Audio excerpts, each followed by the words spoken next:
मैं आप लोगों को एक ऐसी अद्भुत शक्ति के बारे में बता रहा हूँ जो आज भी सत्य है। माँ सती आज भी यहाँ पे सब डॉक्टरों और हकीमों की सारी डॉक्टरी के आगे फेल है। यहाँ जो भी व्यक्ति को सांप काटता है वो माँ के दरबार में जाता है और सांप की जड़ से निजात पाता है। इसलिए मैं माँ का एक छोटा सा भजन गा रहा हूँ, आप लोगों को बहुत पसंद आएगा। माई के मोही माया पार सुनाए मैडम, माई के मोही माया पार सुनाए मैडम।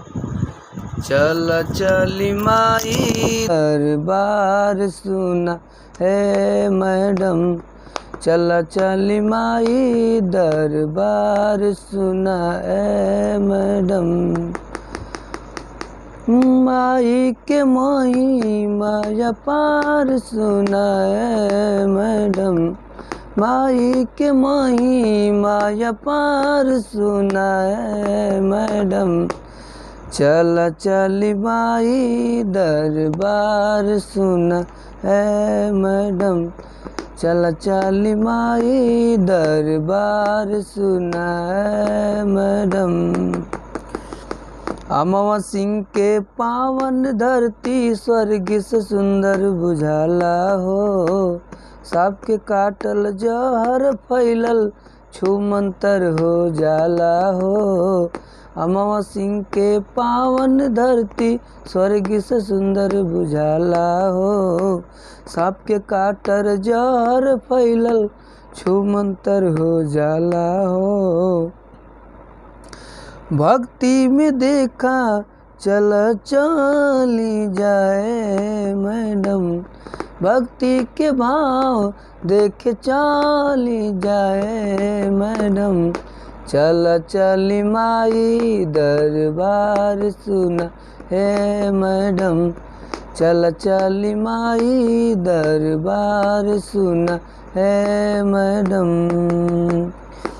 कितना लोग के जिंदगी संवरलू हरी भरी फुलवारी हो, परमल कितने माई के गुदिया बसौलू हंसत खेलत बारी हो।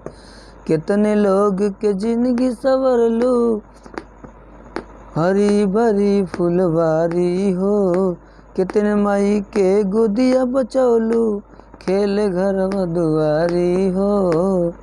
अमर सिंह परमाल सिंह के नया नाम सुनाए मैडम, परमाल सिंह के अमर नाम सुनाए मैडम। चल चली माई दरबार सुनाए मैडम, चल चली माई दरबार सुनाए मैडम। माई के मोही माया पार सुनाए मैडम, सती माई के मोही माया पार सुनाए मैडम। चल चली माई दरबार सुना है मैडम, चल चली माई दरबार सुना है मैडम, चल चली माई दरबार सुना है मैडम।